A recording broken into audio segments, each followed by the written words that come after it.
Gary Kirkland is one of our incredible volunteers that comes to the Kansas City Hospice House on a regular basis, and he's been doing so since our opening, which will be coming up on 13 years. And he plays the guitar, and he goes from room to room to ensure that he can provide joy to patients and their families with music.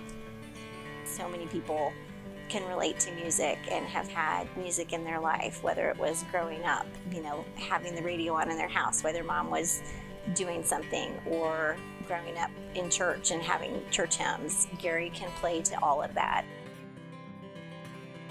He walks in, he's got his guitar, and he brings his dog Emma. She's a beautiful lab.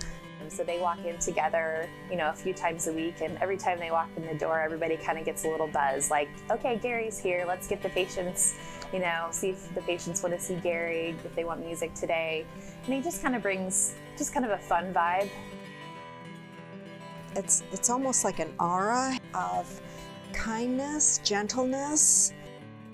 He impressed them with his ability to really help not only the patient, but the family members, which means a lot too.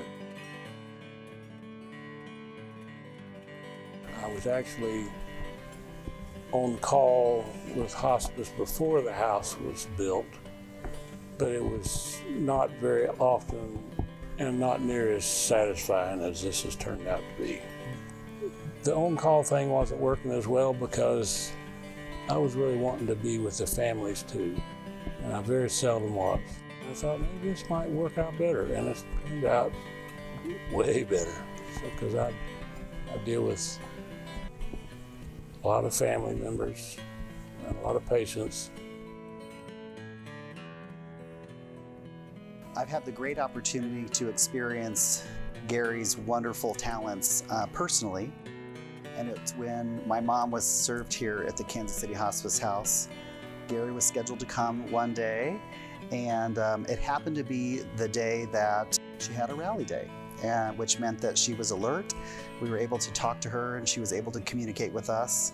We went outside, we wheeled her out in her bed, we sat on the patio, and it was right at that moment that Gary came outside. She was enjoying every moment of it. She tapped her foot to the music, and frankly, it's the last moments that I remember of her being alert. So not only was it impactful for her, obviously and clearly, but to my entire family, because it was such a special time. And I'm confident that Gary impacts people like that every time he plays. I get more from this than people I'm playing for. It's pretty even anyway. I feel like it's a calling, it's a gift I was given, and it's something that I need to be sharing. Every day here, something happens that is almost monumental in my life.